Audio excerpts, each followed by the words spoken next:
Ladies and gentlemen, mesdames et messieurs, bienvenue sur la chaîne Easy Prono pour parler aujourd'hui de la Champions League. Comme je le disais hier, nous sommes partis ce samedi pour parler du match qui opposera l'Olympique Lyonnais à la Juventus de Turin, ce mardi 18 octobre au Parc OL.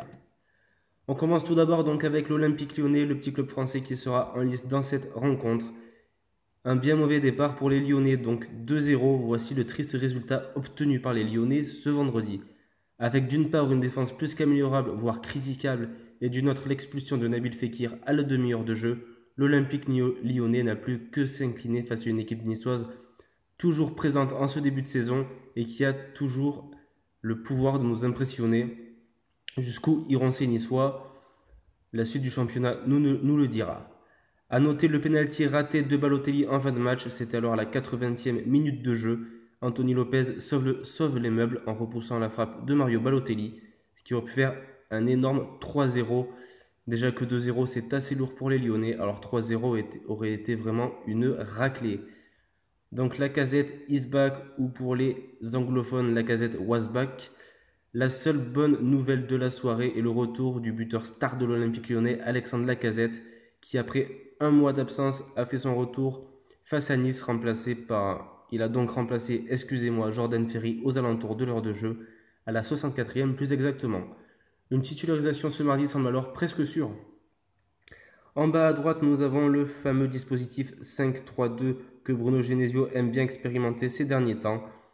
Donc assez critiquable ce dispositif, mais avec le retour d'Alexandre Lacazette, pouvons-nous envisager un 4-3-3 ? En vue des performances défensives de Lyon dans le système à 5 défenseurs, Genesio aurait certainement la bonne idée de reconduire ce fameux 4-3-3 face à l'une des meilleures défenses du monde, composée notamment de Chiellini, Bonucci, Barzagli et Buffon. Pourquoi pas une petite attaque à 3 composée de Fekir, donc Lacazette et Cornet, ou alors Ghezal qui avait marqué un joli but face à Saint-Etienne notamment. Petit cours d'italien, donc Cos'è di nuovo per la Juventus, qui vous l'aurez compris grâce à la petite étoile signifie quoi de neuf pour la Juventus. Et bien la Juventus, tout a l'air d'aller au top malgré le départ de Paul Pogba, mais surtout grâce à l'arrivée de Gonzalo Higuaín. On voit à gauche le petit classement donc de la Serie A, donc dominé largement par la Juventus avec déjà 7 matchs. Il compte 4 points d'avance avec 6 victoires pour une défaite. Donc les petits Argentins, donc les deux attaquants argentins de la Juventus sont en forme. Ce sont les deux vraiment dangers de cette équipe. Le point fort de cette équipe est la défense, mais désormais l'attaque fait partie des points forts de la Juventus. Et comme vous le voyez dans le classement à droite, Gonzalo Higuaín est co-meilleur buteur de la Serie A en compagnie de Carlos Bacca et Mauro Icardi, mais lui n'a marqué aucun penalty. Donc ce samedi, la Juventus devrait une nouvelle fois gagner son match de championnat face à l'Udinese. De quoi bien préparer ce match de Champions League. La Juventus étant plus que motivée à finir première du groupe, on s'attend à une confrontation très compliquée pour les Lyonnais. Donc les cotes du match, l'Olympique Lyonnais à la cote de 5,40, le match nul coté à 3,60, tandis que la Juventus est cotée à 1,68. Donc mon pronostic, donc au vu des dernières performances des deux clubs, les Italiens partent bien logiquement favoris.